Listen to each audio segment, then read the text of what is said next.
I'm Anna Carll, and I am a contemporary mixed media artist. Hello, I'm Chris Stafford, and you're listening to Art, the podcast where we get to know women from around the world of visual arts. This is Season 3, Episode 22.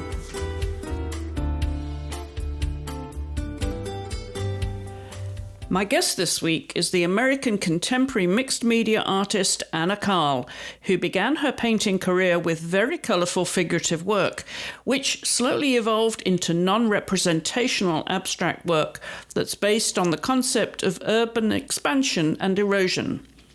Anna was born in Charleston, West Virginia in 1960. Her mother, Maggie Shetler, a career nurse and teacher, and father, James Carll, who worked in the auto industry, divorced when Anna was just 12 years of age. She's the youngest of 6 children. Anna reflects on a troubled childhood and how she became a truant, eventually dropping out of high school and becoming a juvenile delinquent. She describes herself as having been a sickly child who suffered from dyslexia while becoming introspective and private. At the age of 17, she ran away from home. When she returned home 6 months later to her mother, she went back to school and achieved her General Equivalency Diploma, GED, at the age of 18. It was then that she decided to focus on a vocation in graphic art and design by attending Sarasota County Vocational Technical Center for 12 months. This was followed by 6 months at the Venice Sun newspaper, where Anna realized she still needed further training, so she attended the University of Florida, graduating with a BA in Art and Graphic Design in 1984. Her career began as an illustrator and graphic artist, and for 16 years she worked in Atlanta. She subsequently spent 12 years honing her craft as a painter in the North Georgia mountains, under the shadow of the Appalachian Mountains in the Blue Ridge area. From 1992 to 1994, she studied with the artist Ouida Canaday before leaving her career as a graphic artist to become a full-time fine artist in 1999. Anna's first gallery representation came in 1997 with Bender Fine Art Gallery in Atlanta, and she is now represented by a number of galleries in the US. Anna's work is collected by a diverse group of private individuals and corporations in the US, South America, Europe, and Asia. Anna now lives in Chattanooga, Tennessee, with her cat, Sadie Mae. Anna, welcome. Thank you for joining me. Well, thank you for having me. Now, this is your first podcast, I believe. But have you become a podcast listener? To some degree, not a whole lot, but yeah, I've started to dip my toe into it. There you go. Well, I know that you're a reader, and we're going to talk about books later on in the show, or maybe on our YouTube channel, because those who are listening to this season will know that after we record the podcast, we hop over to the Art Podcast YouTube channel where we add some content there and talk about other things. So maybe we'll talk books later then, Anna, but I want to get to know the artist in you because you're pretty much a lifelong artist, aren't you? That's correct, yeah. Yeah. Growing up in Charleston, West Virginia, but raised in Sarasota, Florida. So 1960 was the golden year for you. You really did grow up in the 60s. Yes, and as a child. So, not a teenager, unfortunately, didn't get to, do all the Woodstock stuff and all that. What were the music festivals that you were going to then? Oh, gosh. So when I finally started getting into really going to concerts and so forth in my teenage years, that would have been the 1970s. So now we're talking the Eagles, Jay Giles Band, I could just get Rod Stewart, Earth, Wind and Fire. Fleetwood Mac. Fleetwood Mac, Pink Floyd, Yes. Do you remember the group Yes? I do. John Anderson, I think, was on keyboards. Yeah, a terrific group. Some really obscure ones like Uriah Heep. Not many people. Oh, yes. Do you remember them? Do you remember Demons and Wizards? Do you remember that? Gosh, you are going back. Is this something you really embraced? Were you really into the music scene? I really was. And, music has continued to be a pretty big part of my life, although my musical tastes have changed as I've aged. But I listen to music all the time at home in the studio since I live in my studio. So if I'm not, even when I'm reading, which, I am an avid reader, I usually will listen to instrumental in the background. I usually have that going on when I'm working in the studio, whatever I feel like on my playlists. And so forth. And the only other time I'm not is if I'm streaming, videos and stuff for entertainment. So it's interesting you mentioned all those artists from the 70s, those that were influencing you and your youth. Yes. And yet your playlist is so varied as to what you're listening to today. I was pleased to see that Ottmar Liebert was on your list. I've been a lifelong fan of Ottmar. But very, very varied. Does this mean there's music in your veins, in your blood? Have you inherited this? Are you a musician yourself? No, and in fact, not at all, because I remember being forced to play musical instruments in school as part of various public school curriculums. Tried the clarinet, didn't work. Tried the violin, didn't work. Tried the piano, didn't work. So I could appreciate it, but I can't play it, that's for sure. What about your family? Because you're in a large family there, 5 siblings. Was there music elsewhere that you absorbed and were influenced by? Not within the family itself. I do remember my mother loved opera, and she would go around humming and singing operatic stuff. Now, there's someone who had a voice and could easily have been classically trained. She had pipes on her. She could really sing. But she pursued family, marriage, family, kid, the whole thing, her nurse's career. And then also she was a gifted seamstress as well. She made a lot of our clothes, throughout our lives, when we were young. So, she could make coats, it was amazing. And she would get the patterns and so forth, and she would alter them. She would change the designs on them so that, we wouldn't see our coat walking down the street, on somebody else. So, and it was a different time. You're talking about the 60s and 70s, and people did a lot more with their hands back then. Yeah, out of need. Out of need, exactly. Interestingly, she was a nurse. Your father worked in auto parts, but I'm wondering about your grandparents on either side. What professions did they lean to? Unfortunately, given the timeline in which I was born, I was the baby out of 6 kids. All the grandparents had passed by the time I came along. So I never knew that. Well, actually, no.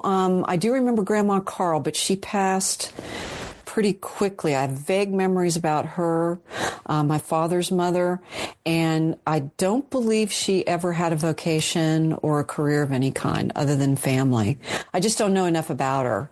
And Grandma Carl and Grandma Shuttler and Grandpa Shuttler were both gone by the time I was born, my mother's parents. And I do believe, I am the keeper of the family stuff. So I have gone back and looked at genealogy information that was left to me. And I do believe they did run a small hotel, Grandpa Shuttler, and more like, I guess, what you call a B&B today, of its time in Oil City, Pennsylvania, where she grew up. And then I think Grandma Shuttler just, again, was family oriented housewife kind of thing. But if I go back in my ancestry on both sides of the family from Germany, we're basically peasant German farmers mostly. So I've got all that in my background. You have the soil in your bones, do you? Yeah. Do you lean towards that? Do you think subconsciously the nature and, things more rural? I would say so. And I think that, it became part of my thesis with my work is the push-pull of us creating cities not in harmony with nature. So I do recognize and utilize concepts of nature in my work. But I do think, for instance, I do putter around in my yard. But I'm not into vegetable gardens. That's not where I go, for that. But I do have herbs. I have lots of herb plants planted around the house and, various different types of greenery. And I'm good with house plants too. So it must be in my DNA. I'm wondering if that then is subconscious, that it's actually a spiritual experience for you then, being in touch with nature and the soil. Could be. I mean, I think we're all connected, cosmically and heavenly and all that. So I do really feel when I'm out digging in the dirt, if it's not too hot, because I do live in the South and there's not too many bugs, I can be quite happy digging in the earth. But summertime yard maintenance is a little bit of a misery in the South. Yes, for sure. Although you were born in West Virginia, you were raised in Sarasota, Florida. So at what point did you go south? So I would say, my parents didn't stay in West Virginia after I was born for not even a year. And they moved to the Atlanta, Georgia area. And that's actually where I have my first memories. Very, very young. And we lived briefly there for about 3 years. And then when I was right before I turned 5 years old, that's when we moved to Sarasota.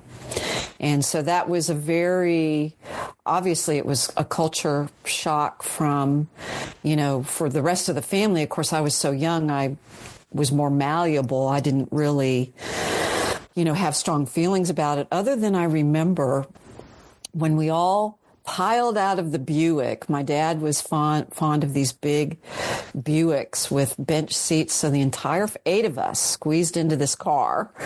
And so we'd all piled out of the car and we ran into this house and we turned on the water. And I remember it was very salty. So because, the water table in Florida is you dig down just a few feet and you're going to hit water in Florida. So it was very salty water to me. I do remember that vividly.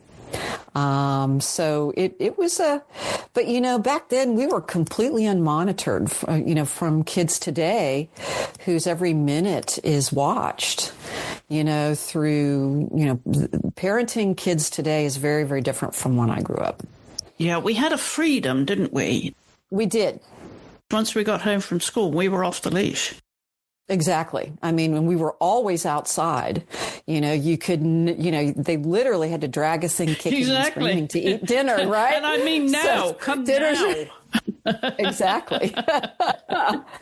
So it was definitely a very different time. You could go out on Halloween and go anywhere, not worry about getting poisoned or razor blades or any of the crap that came on later on. As I'm not sure we matured. I'm not sure we've matured as a country, but or as a society, but it's certainly much more of a challenge to raise children today. I'm curious about your relationship with your mum, because I know your parents divorced and your father went his separate way. But what was your relationship like with your mum? Because it seems like she had arts and crafts in her bloodstream too. Yeah, she did, certainly to a large respect. And she also had a very green thumb. So I know, and what's interesting about the family dynamics, the 3 oldest children, both physically and emotionally, took after my father's side of the family, which has more of a Scottish imprint mixed with German. And the 3 youngest of us took after my mother's side of the family, which was almost solidly German, and both in looks. So there's like this division, half and half, where the three oldest looked more like like dad, and the three youngest looked more like mom. And so I would say because of that, she did have a level of creativity that she passed on to me.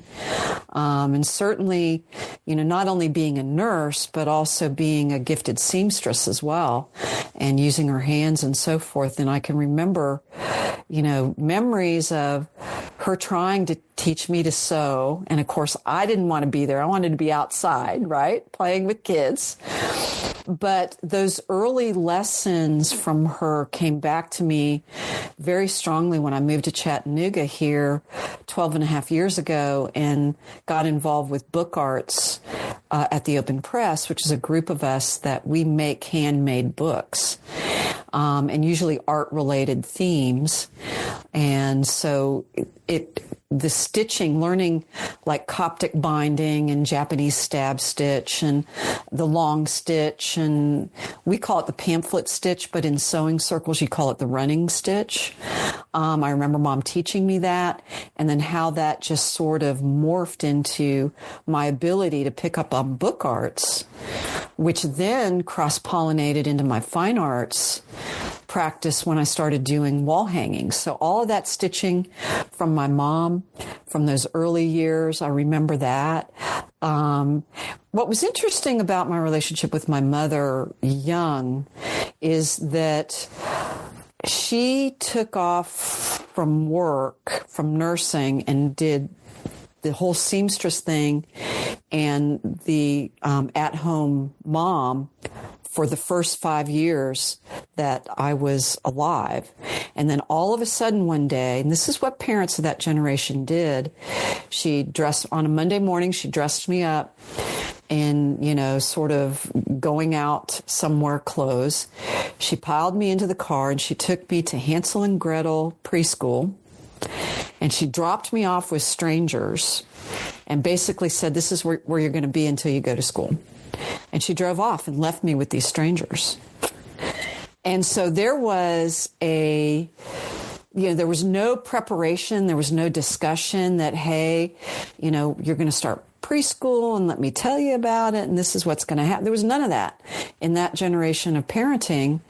They would lay down the law by decree and you just got in line or you got smacked, because corporal punishment was another part of growing up in that time. So until I entered Catholic elementary school, where the nuns would hit you, your parents would hit you, your neighbors' parents would hit you, all of that. If you were misbehaving, you were smacked, So very different time. So after she dropped me off with these strangers, of course I hated it. I didn't know these people and all these strange kids, right? Nobody from my neighborhood. So I felt abandoned, really, and emotionally, and I started getting migraine headaches because of it. So I had this trauma that morphed into migraine headaches, and they stuck with me all throughout my life. They did lessen to a certain degree once I got older, but I really didn't get rid of migraines totally until I went through menopause, which I thought was interesting. But so that early psychic break with my mom kind of really made me a much more quiet kid and became more internal, more introspective, didn't talk a lot because it was, just that weird event. Now, I will say that later on, I got to know my mother after she dropped me off at Hansel and Gretel, she signed on for the 3 to 11 shift at the hospital and went back into nursing because we needed the money for the family. And so that meant when we got home from school, she was gone to work. And by the time we were in bed, she would come home after we were in bed. So only on her days off did we really see our mother again. And it also meant that my oldest sister, Karen, she's the oldest of the children, I'm the youngest, with 4 boys in between us, she became our surrogate mom. And when Karen got home from school, Mom would leave her a list of stuff that she would have to do, laundry, chores, getting dinner on the table, because Mom wasn't there. So not only, I mean, our whole family dynamic changed when that happened. And, but I will say later on in life, I did get to know my mother a lot better, and we became actually good friends as adults. What did you take away mostly from that? At the same time, what did it actually teach you in terms of your insecurity and your insecurity? You talked about, becoming introspective now. I'm wondering if you felt that sense of abandonment, but it made you stronger. Ultimately, I'm curious as to how that impacted and affected you as a young adult even. Yeah, I would say it eventually made me stronger. But of course, trying to deal with all those types of emotions when you're 5, and parents who didn't really talk to you about emotions in that generation. Of course, today, everybody talks about everything very openly, but back then, that didn't happen. So I would say it made me a much more private individual as an adult.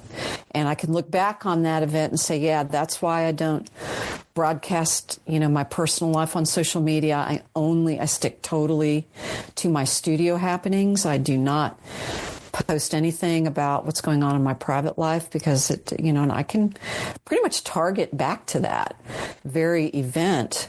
So, and then I would say once my parents divorced when I was 12, now you have to understand, my mom was a devout Catholic and my father converted to Catholicism to marry my mom. He was actually raised as a Methodist. And so, but it was one of I think it was Vatican II, and it was a particular encyclical by whatever Pope was at the time. I can't remember who it was, who made it so you went through a separation process in the church for a year. And then if it was still, you went into counseling with your priest. And then after a year, if it was still irreconcilable, you just couldn't work things out with your spouse, you could divorce without being excommunicated, but you could not participate in any sacraments. So you could go to church, but you couldn't receive communion. You couldn't, do any of those types of rituals that my mother grew up with.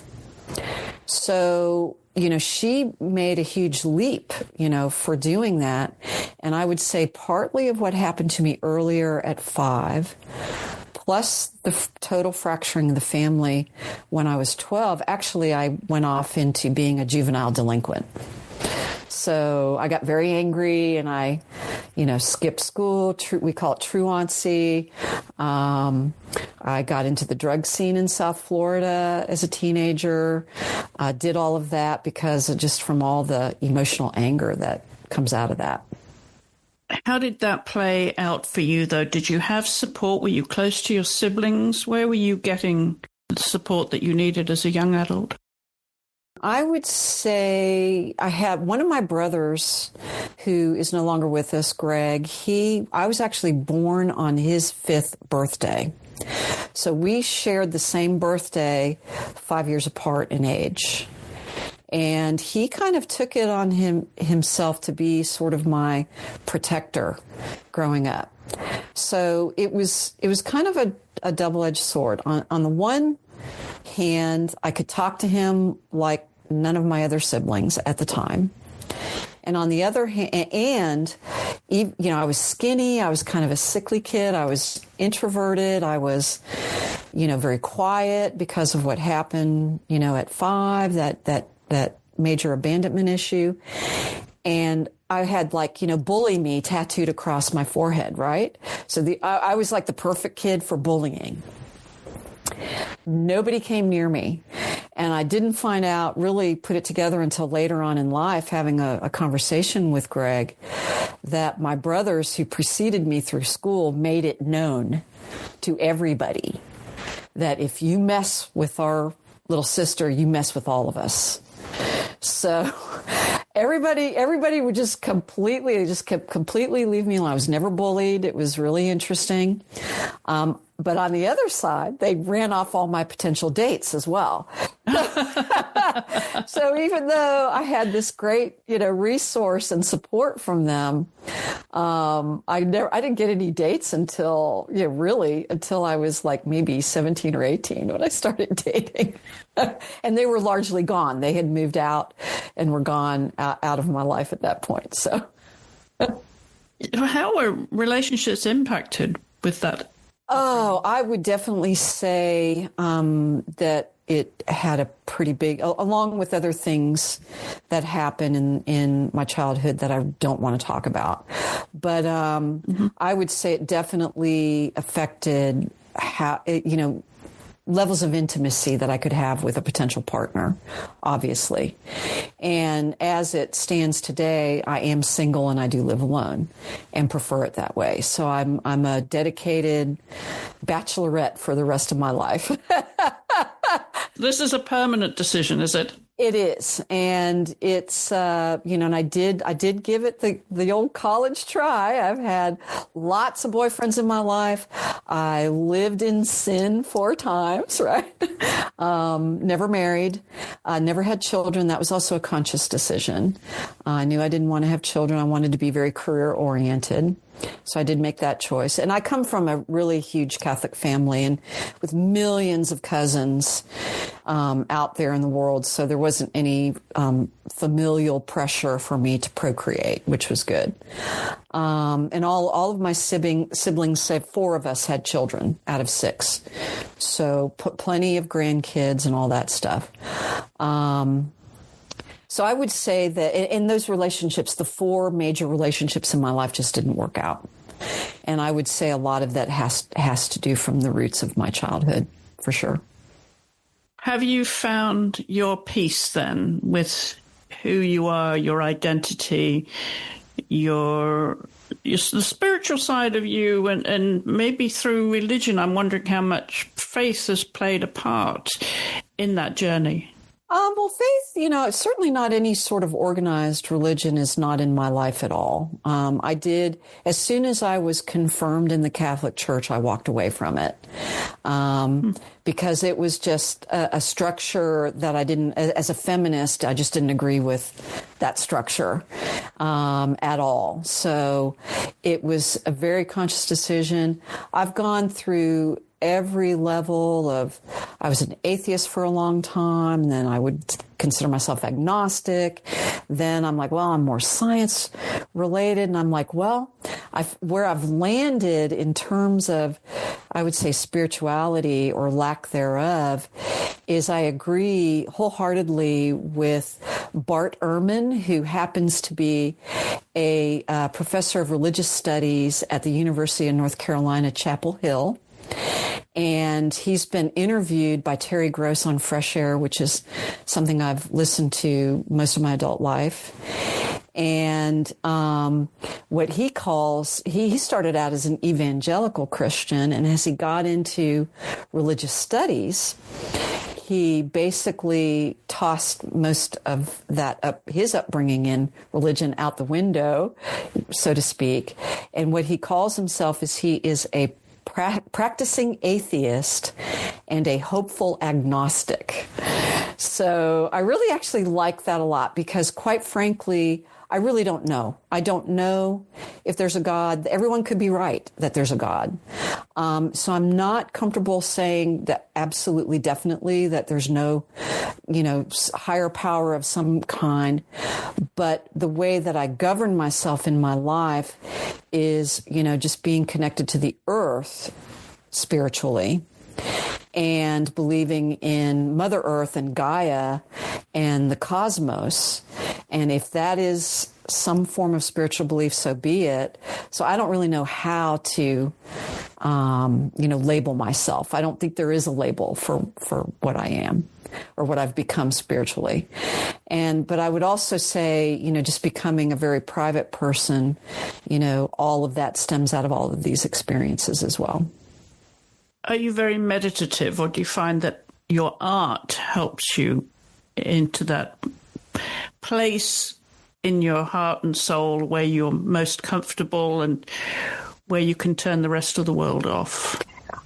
Yes. And I do find my art practice to be very meditative. And I would say it is my saving grace for sure, because I did get a lot, my father was a career alcoholic on top of that generation that went through World War II. They didn't talk about PTSD. I mean, back then they called it shell shock. None of them got any form of counseling. So most of that generation ended up in the bottom of a bottle. So, he was a career alcoholic all his life. And I did get counseling when in my early 30s. I did go see a counselor and went through ACOA therapy, which is adult children of alcoholics. And that therapy, along with starting a yoga practice, which I still do today, in addition to being in the creative world as an artist, all of that is what keeps me very healthy emotionally. So I'm very, very happy with where I've landed and how my life is structured and where I'm at as an individual. How does being an artist frame your perspective of the world, or is it the other way around? That's a really good question. It's almost circular, I would say. I think it's a circular feeding of, the art feeds my view of the world and the view of the world feeds my art, for sure. And I would say that, even because I started out as a graphic designer and illustrator. That's what my actual degree is in. And I didn't get into fine art until my early to mid 30s. So it was right around the time when I started a yoga practice and was going through therapy. I mean, it really kind of changed my life. So I was originally in a very high pressure industry with graphic design industry, print media, meaning that I did a lot of logo and corporate identity design, a lot of brochures, pocket folders, point of purchase, packaging design, all that kind of stuff. And a lot of that has gone away. I mean, there's still corporate identities for companies, absolutely, but it's all becoming a virtual presence. And when our industry went on the internet and went digital, I missed working with my hands. So that's when I started taking painting classes and got into the fine art aspect. And so when I'm out in the world, or if I'm at a restaurant and I'm reading I'm looking at a menu, whether it's virtual or, a physical menu they hand you, I'm looking at the design going, this is a terrible design. You can't read that typeface, I mean, yeah, how what is that letter form right there? I don't even know what this is, right? Or, product design, you get stuff, you buy stuff on Amazon, or you buy art supplies, or you buy tools, or whatever you're doing, you make tools. I mean, the best tools I have in my studio are the tools I've made myself, because product design is terrible. Anything you purchase, there's always something very wrong with it, from an engineering point of view. Barely will get you by in the task. So, and then when I'm out visually, in the world, I'm always looking at oh, wow, look at that sunset. You can never get that in paint. You just can't paint that. It's just impossible, right? That is so true. Yes. So I would definitely say and then also when I look at world politics too, the creative mind is a very elastic mind. We have to be, we're trained to be, we're problem solvers. On a daily basis when we're in the studio, there's probably a million problems that come up when you're working on a painting or a collage or whatever your given medium is as an artist, and you're constantly having to solve problems throughout your day.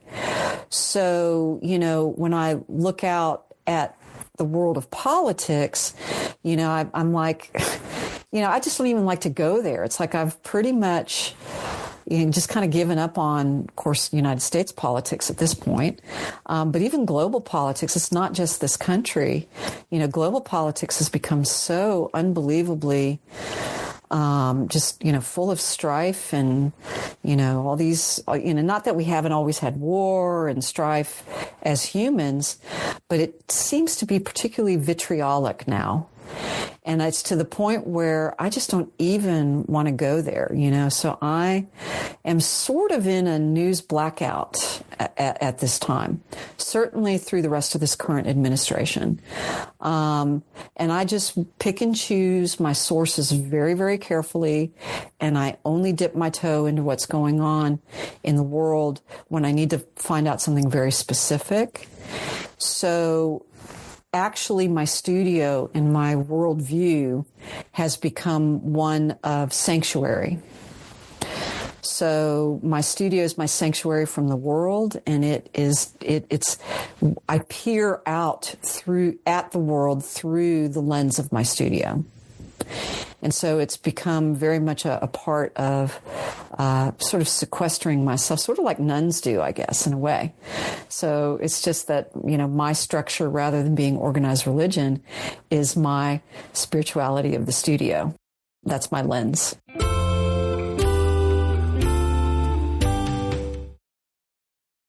Your art started early, but in different forms. I'm wondering then, when you decided where you were going to go to school, that if that was more for a functional career rather than now it's an artistic and performative style of art than what you did as a young adult for a living. So I'm wondering at what point you said to yourself, actually, I'm an artist, I'm a fine artist, that's who I am.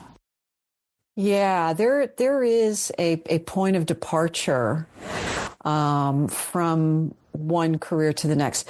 So, the timeline sort of went, very happily being a graphic designer and illustrator from when I graduated from the University of Florida in 1986. I went directly to Atlanta, Georgia, because I felt like I needed a large city with lots of potential clients, right? For the graphic design industry. And so I settled in there. I was there for 16 years and I had a great career. I started out working for other people for the first 3 years just to kind of get my chops, learn the industry, learn from people and creative directors within these entities that could teach me the nuts and bolts of the industry. And then after 3 years, I went out on my own and started developing relationships with my own clientele. So that went on, of course, when the graphic design industry went online and the internet happened. I was starting to really feel, this isn't really where I want to go. So I actually started spending more time on illustration and less on graphic design. And I was in between client meetings in Atlanta over off of Howell Mill Road in this sort of light industrial area. And I happened upon a place called the Artist Atelier. And it was founded and operated by, it was a co-op, but the founder of it, Ouida Canaday, and it's O-U-I-D-A, Canaday, Ouida Canaday, she was probably one of the premier portrait artists in Atlanta and somewhat of a matriarch of the art scene. And she, along with Joe Perrin, who was the dean of the Fine Arts College of Georgia State downtown, the two of them started the Piedmont Arts Festival. So I walked into this storefront, and it turns out that it was a gallery in front, classrooms in the back, and then artist studios off to one side. And Ouida happened to be there manning the front desk that day. She was in her early 70s when I met her, and she was in remission from leukemia. So we only had her for another 2.5 years after that. But I struck up a conversation with her, and her first name was Anna, but she went by her middle name of Ouida. But we just really clicked as we started talking. And she took me around this co-op and explained what they were doing. And I was like, wow, this is great. And she handed me a brochure about it. And this was 1992, I believe, maybe closing in on 93. And then I went away and went to my meeting with my clients, and I thought about it. And 2 weeks later, I signed up for a Monday night painting class with her. And that's what opened the door into the fine art world. So it started off being a hobby, and it continued in that realm as really more like art therapy for myself. I did end up getting a studio with them at the Artist Atelier briefly, and then went with another artist who she had space in her studio, and it was just the two of us off-site from that.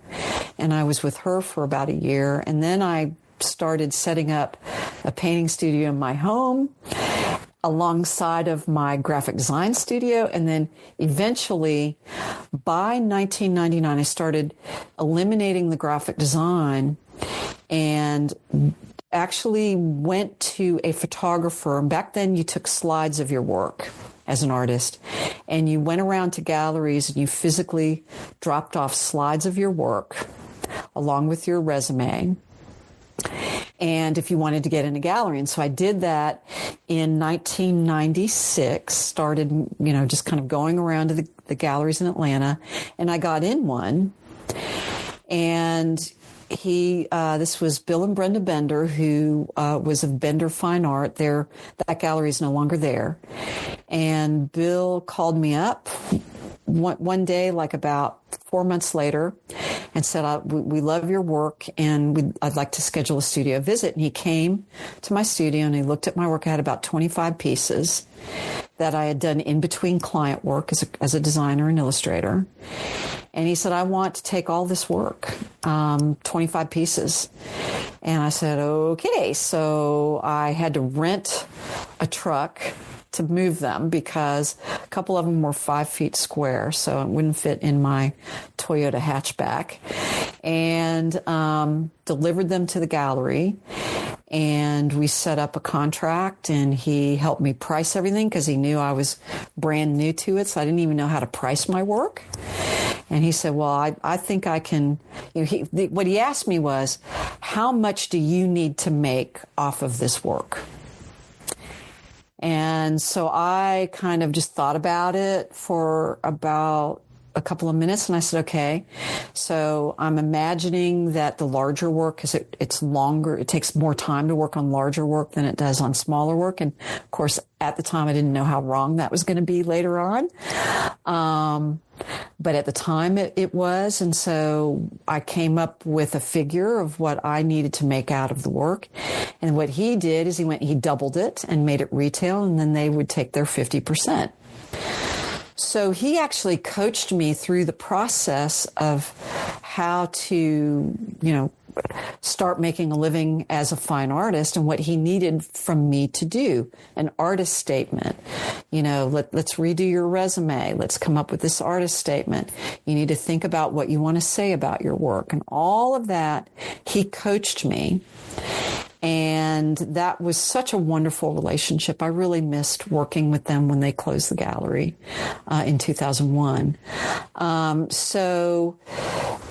I was off and rolling, and then he called me about a month later, and he said, Anna, I've sold all your work. I was like, I was stunned, quite frankly.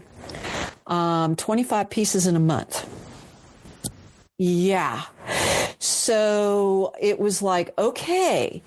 So that at that point, that's when I really had to start thinking about how important is graphic design to me? How important is painting to me now? And what do I need to do to just make the switch? So it was at a point where it was coming up on renewal of contracts with some of my clients. And that's when I made that big leap to not renew those contracts and start painting. I kept one client until 1999, and that was the Schweppes mixer people, where I still did illustration work for them. But by 1999, I totally dove into fine art. Clearly, these people were pivotal in your life, in your career, Anna. I'm just wondering who else had the most profound impact professionally and even personally too. Well, I guess we'd have to actually go back in time a little bit, because once being a juvenile delinquent in the true sense of the word, I dropped out of high school before I graduated and ran away from home and went to Miami and did all this stuff that, I just don't want to get into. Called my mom up about 6 months later, with my tail tucked in a phone booth on the corner, because there were no smartphones or cell phones back then, and said, "Mom, can I come home? I'm ready to come home." And she said, "Yes." So I went back home, and, and she sat me down the next day and said, "Okay, you're a high school dropout. What are you going to do?" So I would say probably, my mother had a very profound effect, because she took me back in. She said, "Okay, this is what," by this time, she was no longer doing nursing at Sarasota Memorial Hospital, where she was head operating room nurse for like 20 years. She was teaching at Sarasota County Vocational Technical Center. We called it VOTEC back then, and she was teaching anatomy and physiology in the nursing department there. And so she was plugged into the pipeline of VOTEC, and she said, "They have a great, you need to get your GED, your general equivalency diploma." So, and they ran a program there for that, and she helped me study for that. And then I took the test for it, and I got my diploma through this GED. And then she sat me down again. She said, "Well, what are you going to do?" And how old were you at that time? So by then I was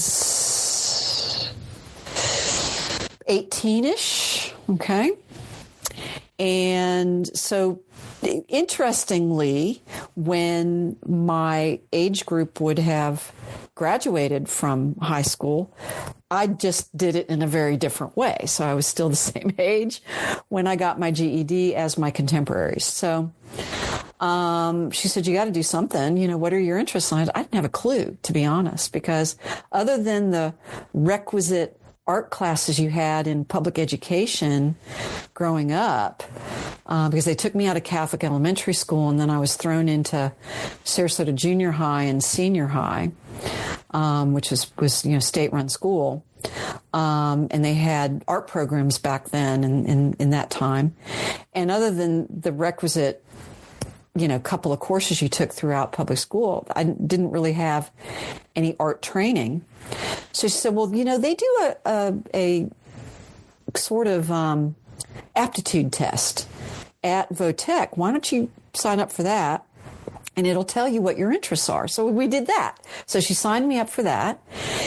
And the two things that were science and math were very much at the bottom of that structure. And the two things that really I had an aptitude for and had an interest in was art and literature. And I was like, who knew? I mean, who knew that that's what was going to be my interest through this aptitude test? So they actually offered a commercial art program at VOTEC. And this is basically what we call trade school, where you went Monday through Friday, 9 to 5, and you did it for a year, and that was your training. So I signed up for the commercial art, and my instructor there was Harold Kanar, and I loved that man. He was such a good teacher, and I did end up being his star pupil, which was great. And I really took to commercial art and graphic design. And he would, I would say, between my mother and Harold Kanar, my mother helped me save my life, and Harold Kanar helped me on my journey towards into the creative fields. And so those two are major heroes in my life. To really, I'm my own hero in that I recognized that the path that I was on of being a juvenile delinquent was a dead-end street, and I was going to end up dead if I just didn't change my life. So I would say myself, my mother, and Harold Kanar, the three of us got me on the right path and got me actually, really, doing something very positive with my life and gave me a career. And then, of course, the fourth person would be Weta Canaday in teaching me how to push paint around and get me started into the fine art world. So those bumps in the road then, they smoothed out, and if you might look back now and say, well, they were the failures of my life, but they set you up for success later. I don't look at them as failures. I look at them as life lessons because, and I think that's a much healthier, and this perspective came about through going through therapy in my early 30s, is you don't look at that as a failure. You look at it as a time in which you're seeking something. You don't know what you need. You're angry. You're going through all these emotions from a disintegrated family, a time in which corporal punishment was pretty healthy in the community, a time where, things were so very different from how they are today. And of course, being off the leash as we were in our generation as kids, you had to use your imagination more than what they do today. So I actually look back on that too and say, all of that has fed into the psyche of who I am as an artist. And, if I was born now, of course, I wouldn't be who I am. So, I don't see them as mistakes or failures. I see them as life lessons. And quite frankly, it set me up to have a very strong will because I've been to the bottom of the barrel. I know what it's like to claw your way back out. And it's given me an iron core to my being. So it's made me very, very strong going through what I went through. So what would you say were the best decisions that you made that got you onto this pathway to where you are today as a very established artist? Well, again, recognizing that the path I was on back then was a dead-end street. I did experience, there was quite a few people during my teenage years that committed suicide. So I was touched by suicides very early in life, and I did attempt it once myself and was really glad that my mom found me and had my stomach pumped at the local hospital. And she saved my life literally that time. So it was a time in which and I'm not quite sure if it was me flirting with death.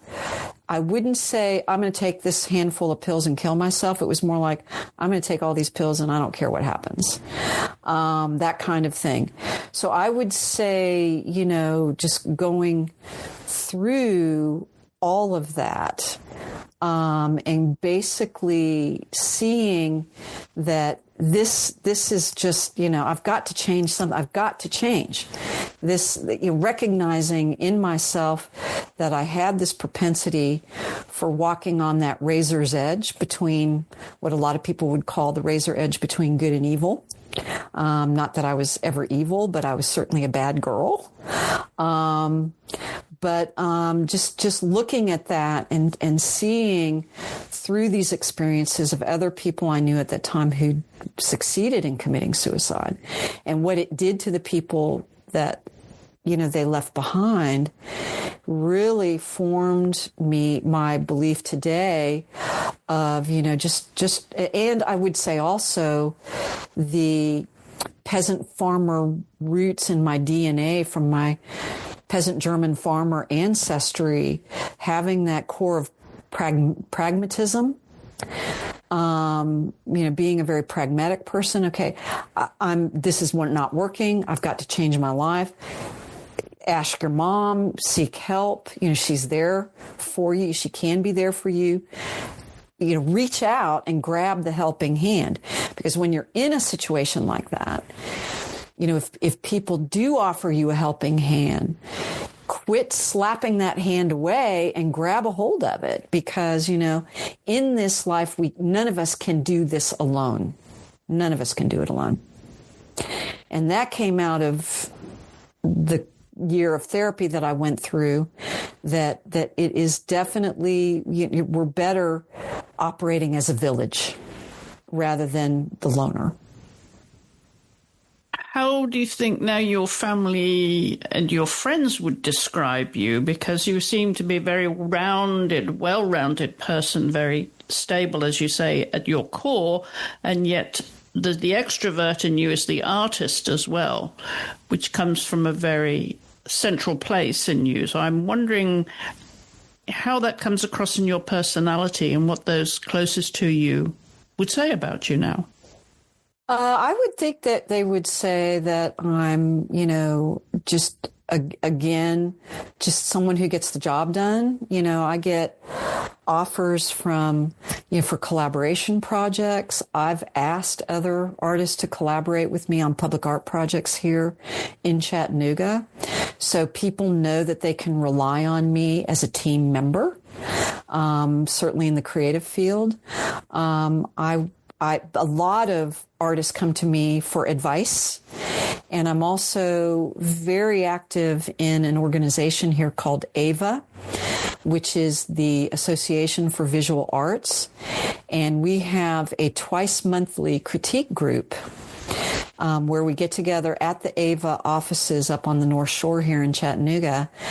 And, and I'm very active in that. I do only make it usually to one meeting a month. I can't do both, but, I'm there to help mostly. I rarely bring my own work in, but I'm there to be there to respond to other artists. And I do teach workshops through various entities, one here locally, as well as other entities in other parts of the country. And so I see it as, vital that I pass the knowledge and the experience I have gained through my mentors throughout my life and pay it forward, since I don't have children of my own, other than the fact that every time I create a painting, I'm actually sort of birthing it. So I really feel like I need to pass on my experiences, my abilities, and pay it forward to the future. And I have actually been known to mentor one-to-one to artists as well. So I would see that the community knows I can be counted on for, mentorship, for questions. I have a pretty wide circle of friends here, several circles that overlap. A group called the Southside Table that we get together once a month we have dinner parties, and it's a potluck thing, and we all get together and catch up with each other. Then I have the Ava group. I have my book arts group. And just a general circle of artist friends that I go around to their studios when we have open studio nights here. And they know they can rely on me for an honest opinion, to collaborate with, to ask advice on. And so, in a way I've become, and I didn't even really say one day, I'm going to start doing this. It just sort of gradually built to where I'm actually really good at teaching. I'm good at mentorship. I'm good at collaboration because I know how to leave my ego at the door and work with another artist. And, and I'm just, it just sort of collectively happened, I guess, through all of these experiences in these groups of people, friends and colleagues that I work with. Do you have any habits that would ground you as you transition into the studio? Since I live in my studio, the house that I purchased when I moved here, I purchased it because the living room, dining room space combined, it's like one big room, was perfect for my studio. So it's 1,000 square foot bungalow where the biggest space is my studio space. So that kind of gives you an idea of how important that is in my life. When you walk in my front door, you're in my studio. It's front and center. And so, I very much set up my life to where I commute from my master bedroom, which also houses my computer studio. I commute from that to the kitchen for breakfast, and then I commute from the kitchen into the living room, dining room, where when I walk through that door, I just pick up where I left off. And I know that when, I do have a sitting room, the second bedroom in this bungalow I set up as a sitting room. But it also does house storage for paintings as well. I mean, I live in my studio. But I do go in there and read for quiet time.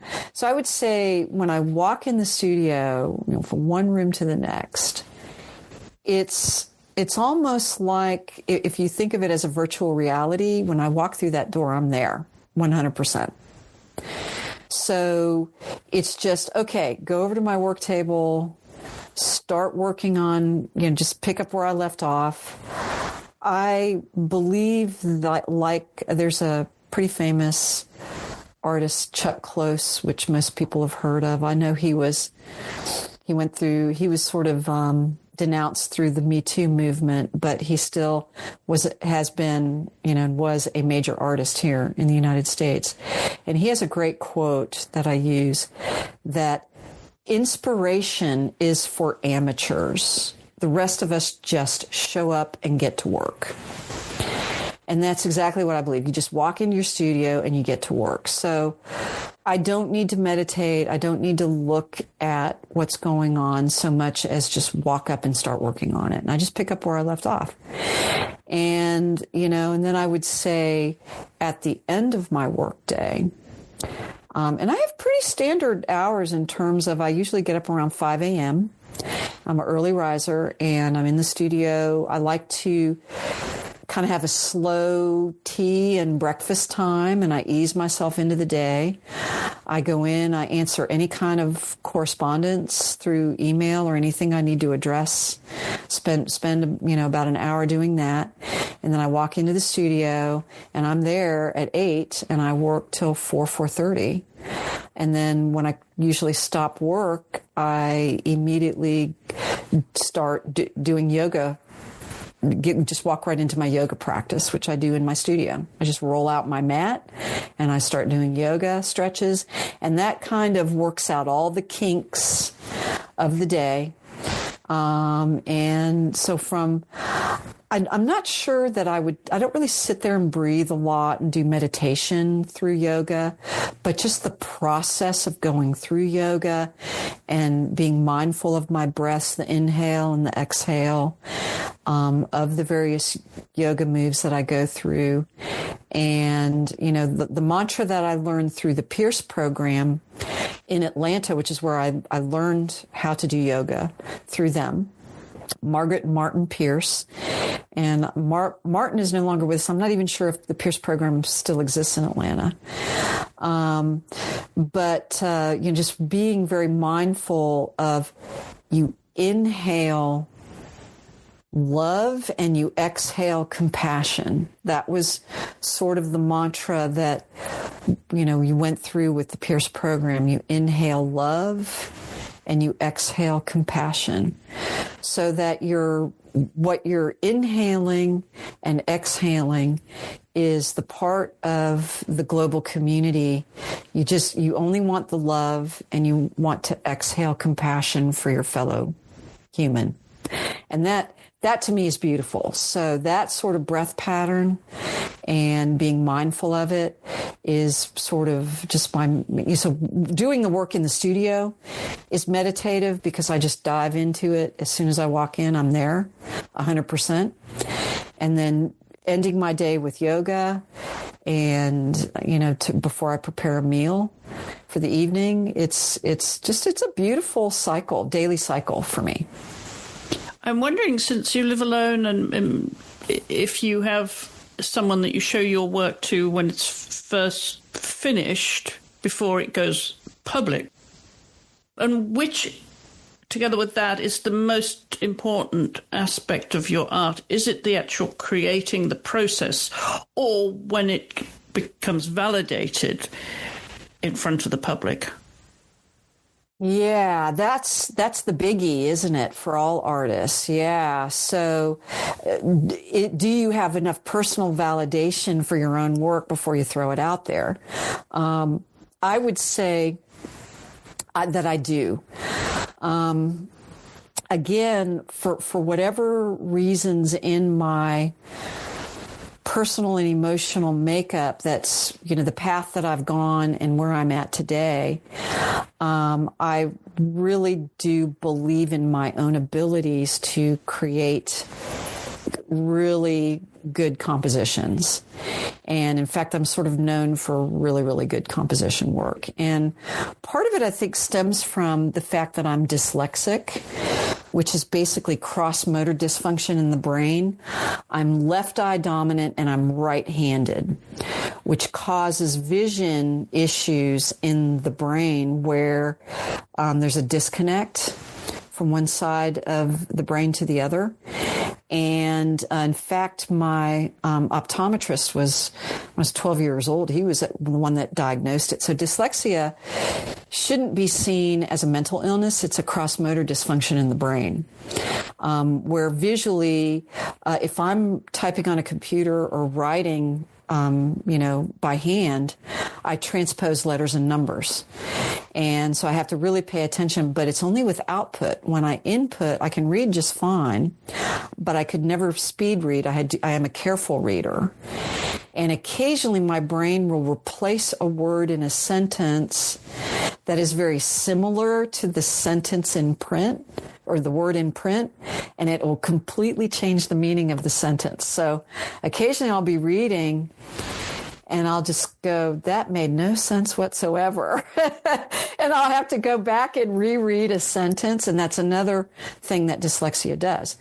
But it's not a mental illness. It's a cross-motor dysfunction in the brain. But the weird thing about this is that the brain, the human body, is such an amazing machine. And I learned that through my mother being a nurse and then also taking 2 semesters of anatomy and physiology in college as a science credit, is that when you develop a disability, the rest of your body tries to compensate for it. So, for instance, people who go blind in their lifetime, their sense of smell, taste, touch, and their hearing gets better, gets more acute. So it's the body trying to make up for this new disability for that. And I think what happens with those of us who have forms of dyslexia is you develop a spatial and proportional acuity better than the average person. So I can look at an object and I can look at a doorway and I can immediately tell you whether it's going to fit through that doorway. It's just an automatic thing for me.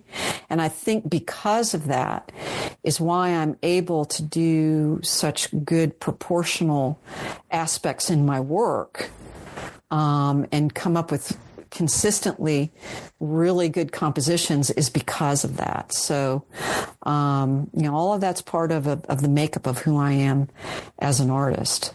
So being confident in those skills, and of course being 65 years old, I mean, I've been around the block I've survived the creative arts for, going on 40 years. So in one form or another.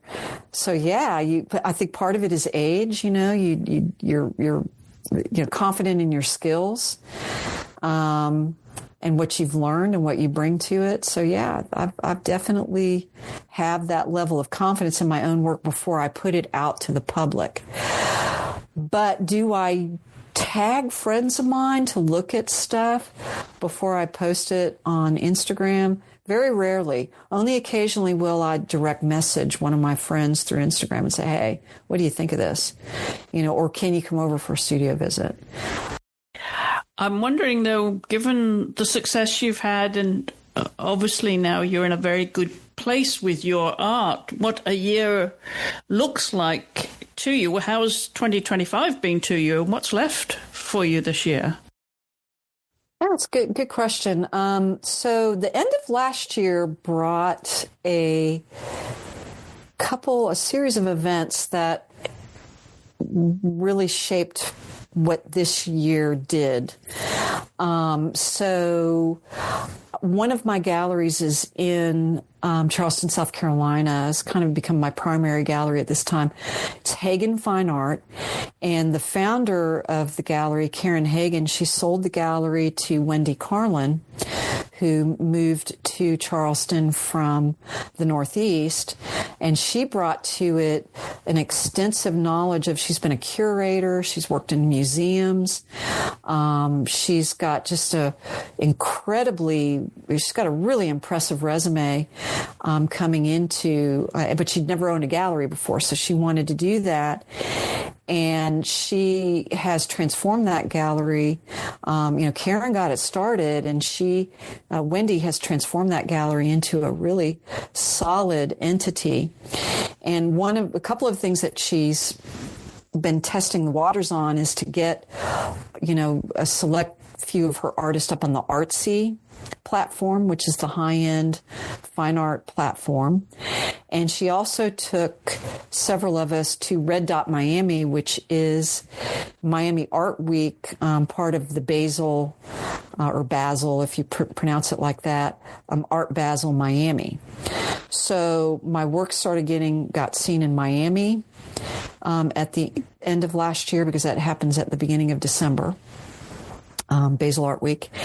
And that, combined with the extensive public art Chattanooga projects I've worked on, and collaboration that I've done, and the dedication I've had to the arts in Chattanooga and to the community here, because I just love living here in Chattanooga.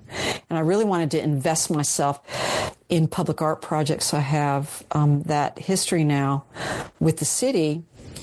And these events have led to a greater exposure of my work, to the point where I received an email from Nandini Mekrandy, who is the chief curator of the Hunter Museum of American Art, last fall.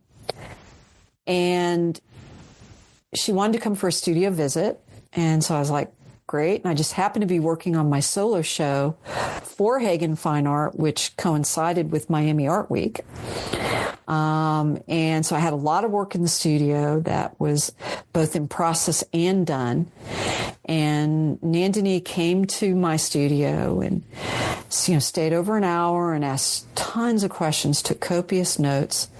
She left, and then she was very careful not to express personal opinions, but as they should when they're, doing scouting work like that. And then I didn't hear from her until November. So I kind of forgot about it, because I was really busy getting ready for this solo show with Hagen.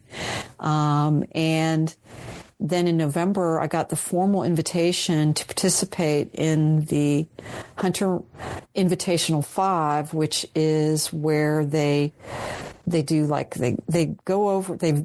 virtual studio visits and physical studio visits of over 50 artists in the region.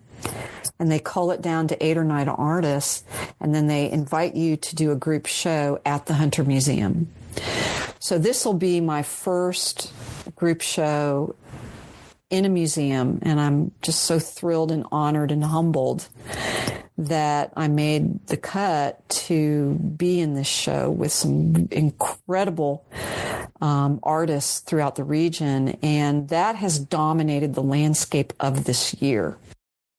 Well, we'll put links in the show notes so people can jump on your website and find out more about these shows that you have the rest of the year and coming into 2026 as well, Anna. So thank you very much for sharing that with us. And we're going to jump over to YouTube now and extend our conversation a little bit more. I have some other things I'd like to chat to you about there. But for the podcast, Anna, thank you so much for taking time to do this and allowing us to get to know you a little bit more. It's been an absolute pleasure. And don't forget to slide down the show notes where you'll find a link to Anna's social media and her website. You'll also find a link to our social media. You can reach us here via email, of course, at theartpodcast@gmail.com. That's art with 2 A's. We always love to hear from you. If you have any questions or suggestions for guests, do drop us a line. And if you have a minute when you're on your podcast app, either Apple Podcasts or Spotify, do leave us a rating and review, because that helps others to find the show amongst the thousands of podcasts out there. My thanks again to my guest this week, Anna Carll, and to you, as always, for listening. We really appreciate your support. I'll be back in 2 weeks' time when my guest will be the American director and cinematographer, Ellen Kuras. So I do hope you'll join me then.